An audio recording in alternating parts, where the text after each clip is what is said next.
So, ladies and gentlemen, today we're going to be doing our conjunction of, what is that? Come on, man. You know the thing. The Sun and Saturn conjunction in the sixth house. So that's what we're going to do today. And as always, if you do not know if you have this particular conjunction, what sign it's in, what nakshatra it's in, all the other astrological details, for that, check out the links here. Check out my full astrological report, including my books, consultations, and a link to my academy, Magavedic Astrology Academy. So, yes, let's talk about that thing, Sun and Saturn in the sixth house. So, Sun and Saturn in the sixth house. So first of all, sixth house is the house of our daily work routines and daily work life.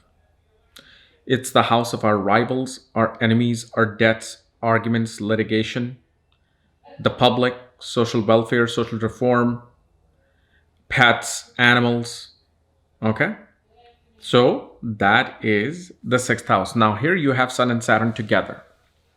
And one thing I've always said in this particular conjunction, that whenever Sun and Saturn are together, you're going to have to sacrifice something wherever the sign of Capricorn is, whether it's your sixth house, seventh house, 10th house. So for example, let's say they're sitting in the sign of Sagittarius, together, then you're going to have to, sacrifice your work, sacrifice your health on behalf of the marriage, partnership, or even business. But once they are together, you will see this person naturally always wants to somehow become the leader of the public, wants to become this wall in front of, the antagonists that want to, perhaps destroy the community, destroy the environment. Like usually such people do very well in defeating enemies in, politics, military, police, and of course, even athleticism. And the thing is about sixth house, both Sun and Saturn do very well in the sixth house. Because malefic planets in the sixth will always, like there's a saying, eat an apple a day, keep a dentist away. Well, having Saturn in the sixth house keeps the enemy away. Or Sun in the sixth house burns the enemy away. So you will see such people have this capacity to always either never attract, enemies and like true enemies. Or before they even get too close, they get burned. And usually we'll see Sun and Saturn together, a person does excellent in working in places of administration, government. They even do well in terms of dealing with health and medicine. But of course, the other parameters have to be there. But mainly, regardless of the fifth house, somehow they do well, and they do somehow get connected with working for, whether it's a government, UN, some big organization like Red Cross or whatever there is. And especially you will see that only after mid 30s do they really find the real promotion that they're looking for. Like the real promotion, whether it's going from supervisor to, senior president or vice president of division, this and that. Now, on the other hand,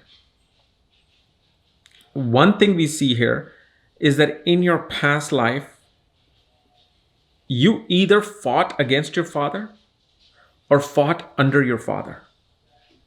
And this, I can't say exactly which one, because we have to see which planet is stronger and what is the sign placement in the sixth house. What's the nakshatra placement in the sixth house? Because this shows when the animosity is there with the father, it's going to be there because in past life, you both fought against each other regarding something. Or you were under the command of your father, fighting for him.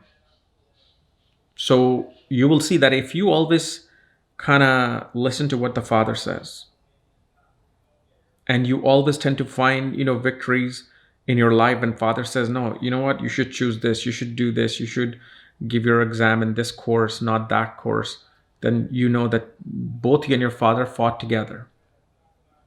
But if you're always opposed to father's, what he says, if you always just finds this animosity with father's suggestion, then it's the relationship of the two enemies coming together. Now, one of the things on a well, and this is subjective of if it's beneficial or not, but getting a divorce becomes hard with this conjunction. Saturn will resist disagreement in this particular placement. And the thing is, the government, the authority, which is Sun, will also favor Saturn in the disagreement. Like, no, there will be long delay and frustration in trying to get the divorce. So again, if you don't want to give a divorce to the spouse, okay, this can work in favor because it'll be such a frustrating battle because that both of you may just come to a reconciliation. Or if you really want to just leave quickly, then it becomes a frustration.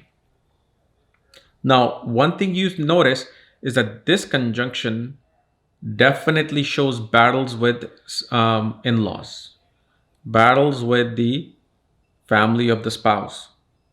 One does not tend to find peace. Usually you will find opposition in political beliefs, political opinions. Which, as you know, talking about politics, I actually put my election results on Kira's vlogs. Simple technique. But there will always be a person will find opposition to their belief in spouse's family, and usually these things, are again subjective depending upon how this placement is, but it can show literally within the first 2 months or 4 months after marriage, somebody in the spouse's family either had a knee injury or had to get a surgery on the leg. But again, we can go into more details about, what this will do in terms of sign and nakshatra placement. But also one thing we have to see is that this is a particular placement that, especially because sixth house is health, wellness, nutrition, again, there's this natural, robust agility that is given with this conjunction. Because Saturn naturally delays things. So it'll delay the significance of the sixth house, which is diseases. Sun is something that burns things which are an obstacle in a person's life. So what is an obstacles in a person's life?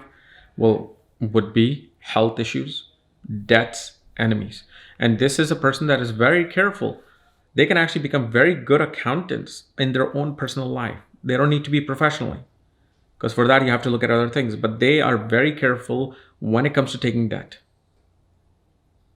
They will never take debt unless they have a deadline. Like, I have to pay this off by this time, otherwise I'm not getting it.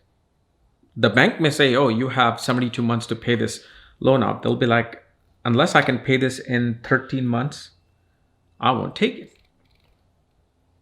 So it's a strong conjunction. To be honest with you, in my experience, whenever I have gotten this conjunction, it hasn't been bad. It hasn't been bad.